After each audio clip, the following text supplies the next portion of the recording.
This is Michael Popok, Legal AF. You know who's going to provide the most damning direct evidence against Donald Trump in his criminal prosecution? Ken Chesebro. Ken Chesebro, the felon, former lawyer, disgraced attorney for Donald Trump, who's now going around and cooperating with the Michigan Attorney General's office, providing hours and hours of witness testimony under oath that link Donald Trump with direct evidence into the attempt to overthrow our democracy. When I first heard about Ken Chesebro and all of his arguments in Georgia before he took a felony plea, I thought, well, maybe this is just a lawyer who did a memo and things went awry. No, we now have proof in the form of the Michigan recordings of his interview that CNN has obtained in two different ways. One I did 2 weeks ago. I'm going to show you a clip of it here, and I'm going to put them together and synthesize them right here on this hot take and show you not only the role of Ken Chesebro, which is a headline, but Donald Trump's active involvement in the attempt to overthrow democracy, which is at the core of the Georgia prosecution and the one in the District of Columbia. Two sets of tapes, two different events, but I'm going to put them together right here on the MeidasTouch network. First, I'm going to do it front to back, right? I'm going to do what happened now, and then I'm going to talk about what we learned 2 weeks ago and put them together. We know if we put all of the recordings together, here's what we know about Ken Chesebro and Donald Trump by extension.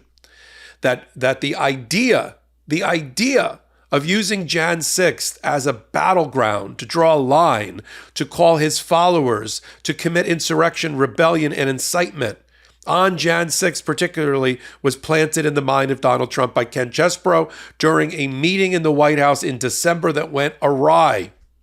We know that because that's what Ken Chesebro has testified to under oath to Michigan, that he was supposed to go to a meeting arranged by Reince Priebus, the former White House chief of staff, former head of the Republican National Committee, who's from Wisconsin, who set up basically was supposed to be a drop-by photo op at the holiday time in 2020 in the White House to meet Donald Trump after Jim Troupis testified to MAGA Congress about Wisconsin. Troupis was one of the lawyers that was handling on the ground the day-to-day activities related to these 70 lawsuits that were brought by Donald Trump, all lost, to try to overturn the results of the election, including in Wisconsin. And he was reporting on that in Washington.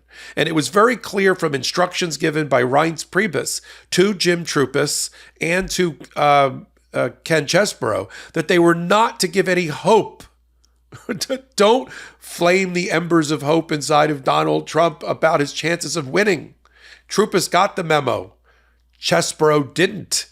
And he actually pulled Donald Trump aside and told him in private and secretly about Jan 6th. And you could use Jan 6th as the ultimate date, the electoral certification date, to implement as part of his strategy to cling to power. That's where it came from, that kernel of an idea.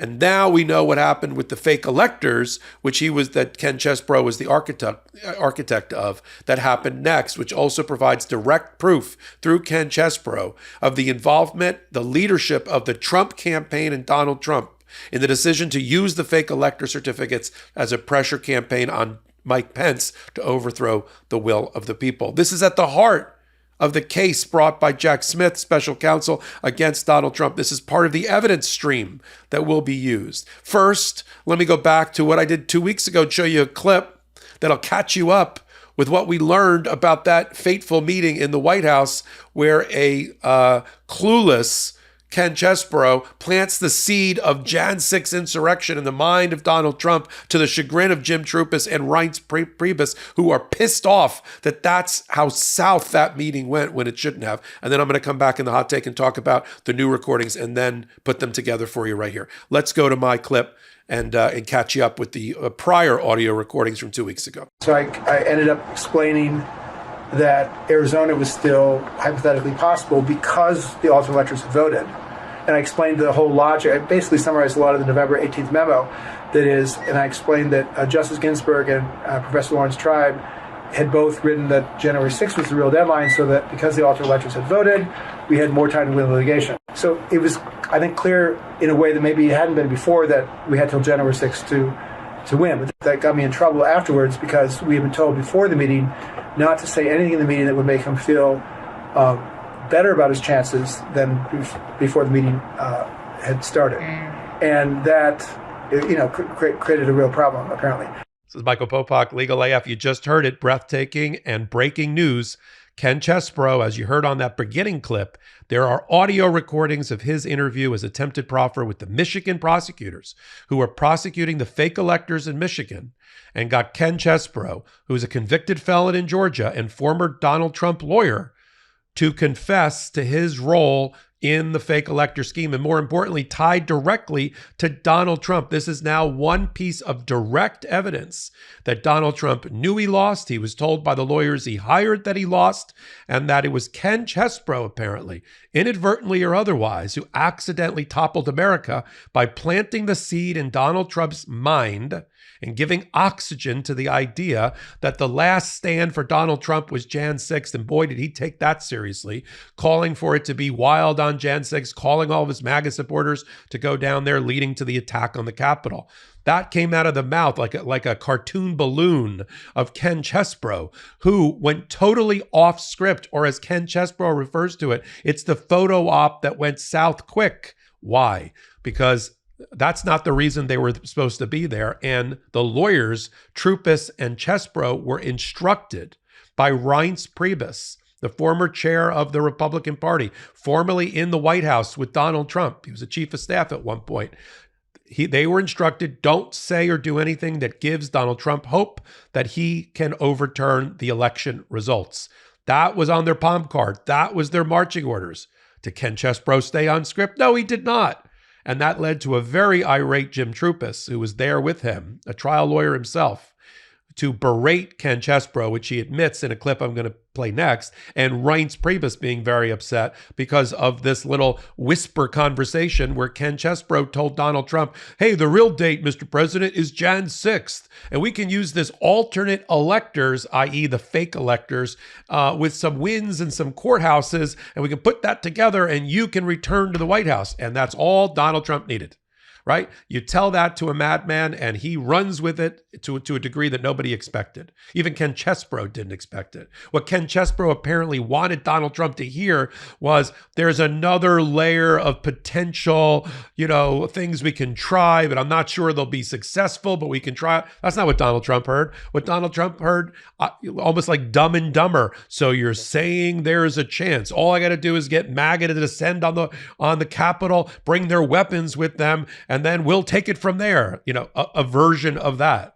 So Ken Chesebro, the accidental architect of almost toppling America, just confessed in that clip we just played to having gone completely rogue and off script and getting his fellow lawyer and Reince Priebus completely mad at him.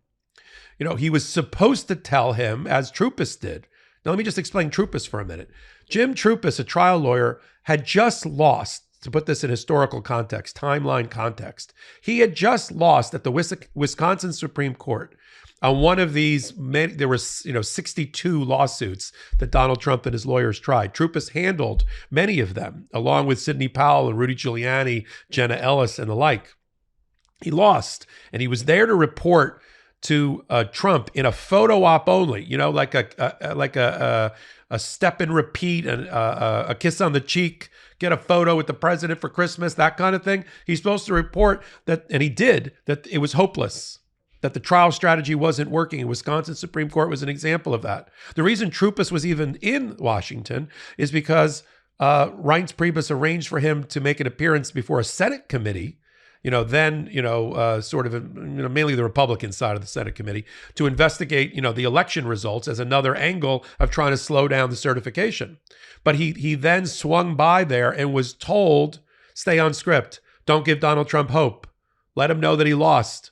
And then Ken Chesebro did what he did. So what happens next, and we're going to play the next recording, is Chesebro admits almost sheepishly, you can hear it in his voice, that he's in hot water now with Troupis, who not only emailed him and called him, but basically called him an effing idiot and said, you were not supposed to say that. It's exactly the opposite of what you were supposed to say. You were supposed to not leave Trump hopeful. We were supposed to reinforce that he had lost. And you did the exact dumb, wrong thing. Let's play that audio clip of Ken Chesebro talking to the Michigan prosecutors. Right after the meeting, Troopus, well, Troopus said that Reince Priebus was extremely concerned with what I told the president about Arizona and about the real deadline being January 6th, and that he was going to do damage control. Reince was going to follow up and I mean, I was trying to mitigate whatever optimism I guess I created. It's clear that Troopus personally told the president there was zero hope for Wisconsin. As part of this message, I think crafted to try to get him to concede, to just give up this long shot challenge. Even though we had a perfectly valid challenge, and we ended up doing a cert petition in the end. So there was a conscious effort to deflect him from a sense of any possibility that he could pull out the election. There was a subsequent email a week later where Troopus said that it's extremely important that Reince Priebus, it's extremely important that there be no one ever learned what happened in the meeting. And I don't actually know quite, but it was probably related to what I told the president about the real deadline and about Arizona, and so it was something. There was something very sensitive about what happened in the meeting that he was concerned about. That had to be kept quiet. Okay, this is the same batch of recordings that we're now getting new reporting concerning, and in those clips you heard that Ken Chesebro, who sounds pretty hapless in these like, how did it happen? I don't even know. They always say there's three types of people in the world, right? People that make things happen, people that watch things happen, and people that say, "What the heck just happened?" And you could tell which one it looked like Chesebro is trying to portray himself as. So he's there at that. He's like some sort of perverse Zelig or Forrest Gump. He's always in the background of all of these historic moments, but for the wrong reasons. And now we have new reporting on these new tapes about his involvement. No, his orchestration for the Trump campaign and Donald Trump of the fake elector scheme. We always heard about the fake electors. There were these certificates. There were these people that met 12, 14, 16 at a time clandestinely in 7 battleground states, state houses, or near the state house, or in the back of the state house, in basements of the state house. And I'm not making this up. And they couldn't tell anybody. It was surreptitious. It was clandestine. They took blood oaths to meet in order to sign certificates designed by Ken Chesebro. Now, Ken Chesebro in the beginning used to say, well, those certificates weren't the ones I wanted them to use. I had a warning label on mine. This is my artist rendering. I had a warning label on mine that said only use in case of emergency, like if we win any of these 70 lawsuits to overturn the will of the people, which they did not. Meaning, under his original theory, these certificates should not have been used. But they were. Why? We now know why. We now know how, based on new recordings that have just come out involving Ken Chesebro. We always wondered, how did they get from these various states to Mike Pence at all? Like, were they mailed, FedEx, carrier pigeon? Somebody put it under their arm? How did it happen? Now we know, based on the testimony of Ken Chesebro. We now know that Ken Chesebro eventually capitulated to the pressure of Mike Roman, who worked for Donald Trump directly, when Ken Chesebro said, but the certificates don't have my warning label on them. And to which Mike Roman replied about the fake electors, F them. F them. We don't care. We need these certificates. So the criminality continues. The mens rea criminal mind of Donald Trump continues. But we're not done. So the certificates are used. People sit in some dark, smoke-filled room and put their signature on the bottom of these receipts of history of a coup. The fake certificates. Then what happened? Now we know from the new recordings and the involvement of Mike Roman, the Trump campaign, Donald Trump, Mark Meadows, and Ken Chesebro. Right? Ken Chesebro is not on the sidelines of this historical coup. He was in it. He was off the sidelines. It's a contact sport. He went in, right? Put me in, coach. The coach being Trump, and Trump said, get in there. And so what did Chesebro do? Chesebro had to figure out how to get these things with Mike Roman delivered to Mike Pence. Because what's the point of having fake elector certificates if you're not going to try to cash them in and use them? So they had to get them. Well, I guess they didn't get the memo out properly to the fake electors. They'd never been fake electors before. There's no rule book for it. There's no handbook for it. It's not like you look at it, go to the library. Hi, I'd like to be a fake elector. Do you have anything that can guide me on this? A handbook, user manual? No. So they all started doing different things. Wisconsin and Michigan mailed theirs, literally trusted them to the United States Postal Service, right? Priority mail, I don't know, but they were mailed and they got lost in the mail. And then the Trump campaign, Mike Roman and Chesebro, got nervous. Where are they? We need them. We need the fake elector certificates that we designed and had them sign. But they're missing from Michigan and Wisconsin. So they came up with another idea that we hear on the recording, which is let's make fake elector certificates. Meaning, let's just get copies of what they signed. Don't they have copies? Right, fake elector certificates. And we'll get them somehow to Donald Trump, to Mike Pence. But how? We'll use Congress people. That's a great idea. Like we'll use Scott Perry from Pennsylvania, and we'll use the senator from Wisconsin, and we'll use their staff because they're inside the Capitol. We'll get it into them. And they'll deliver it to Mike Pence. So let's widen the conspiracy, I guess is the way I'm putting this, and include elected officials. And so on the recordings that Ken Chesebro had and the email exchange with Mike Roman, they're going over how do we get him there. And then Ken Chesebro has the brilliant idea. I have an idea. I'm in a hotel near the Capitol. By the way, if I made this into a screenplay, nobody would ever buy the screenplay. All right, this is the gang, thank God, that can't shoot straight because they almost toppled democracy. But you could see how disorganized they were. They make the Watergate burglars look like, the 86 Lakers. I mean, it's just, they're not good. There's no training for this apparently. And even though they seem to be relatively bright people, they don't know what they're doing. Thank God. Ken Chesebro says, I'm in a hotel near the Capitol. Get him to me. I'll put him in the hotel safe, or I'll put him in the safe in the room. The one that everybody puts in their code. I'll hold him there, and then I'll get them delivered the next day. Just a timeout for a minute in this hot take. This is the same Ken Chesebro and his lawyer, when he pled guilty in Georgia, who took the position in all of his legal filings before he pled guilty that I'm just a lawyer. I wrote a memo. I wrote a legal memo. That's what lawyers do. We did analysis and research. I told them point blank, you gotta have one of these lawsuits be successful to overturn the election before you use the alternate electors. But, they didn't take my advice. And that's all. Good night. Okay, that's not all.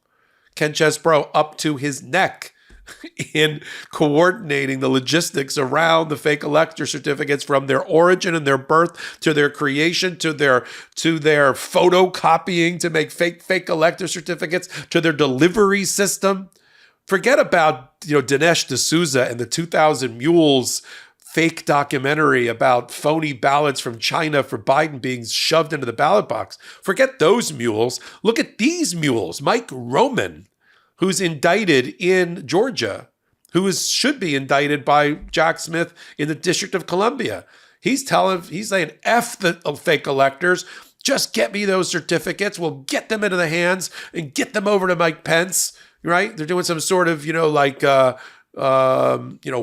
some sort of courier express to try to get it there, some underground railroad of ineptitude to get these things delivered to Mike Pence. That's what we're watching. That's what we're hearing. But I didn't want to lose. The reason I did this hot take is I didn't want to lose the continuity of Ken Chesebro's role as we're getting this more information as the architect of the fake elector scheme, but also this aspect that he's the one that planted the seed in Donald Trump's mind, that ember, right? That the bellows of insurrection help flame to keep him in office and use Jan 6th as the battleground.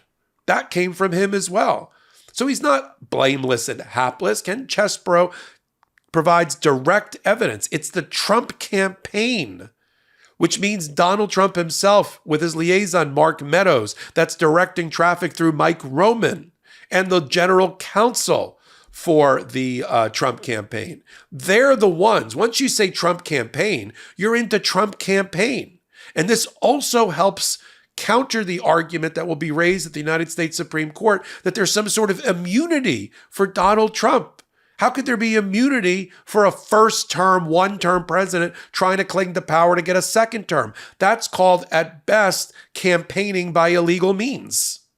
And if it's campaigning, whether you call it a Hatch Act violation under the Constitution or under the statutes, because you can't campaign while you're being paid to do your day job as president, or you call it, how could it possibly be within the province of your presidential powers for which you are entitled to immunity from criminal prosecution if all you're doing is campaigning? This is everything I've said on this hot take is about the Trump campaign and Donald Trump as an aspect of the insurrection, as an aspect of the obstruction counts and conspiracies against him. That alone is direct evidence that will be cited by Jack Smith in the briefing up to the U.S. Supreme Court out of Donald Trump's own hands, mouth, and his minions. And so that is what I want to bring across to you here in the hot take, the direct evidence linking Donald Trump to the fake Elector scheme, making it a campaign event, not a presidential event for immunity analysis. We'll continue to follow the developments that happen and piece these what appear to be at face value to be disparate pieces of the same puzzle. But we'll put them together and match them up here on the MeidasTouch Network, on their YouTube channel, help them get to 2 million free subscribers, and then tune in to Legal AF, the podcast. Yes, it's exactly what you think. It's every Wednesday and Saturday at 8 p.m. Eastern Time. And we do analysis like this. I have a co-anchor, Karen Friedman-Agnifilo, on Wednesdays, Ben Meiselas on Saturdays, and then hot takes like this all along the way, all along the week and hour by hour. So until my next hot take, give me a thumbs up. It helps with the ratings. Until my next Legal AF, this is Michael Popok reporting. Thanks so much for watching. We're only a few subscribers short of 2 million subs. Please subscribe right now to the MeidasTouch YouTube channel for free and help us grow this unapologetically pro-democracy network.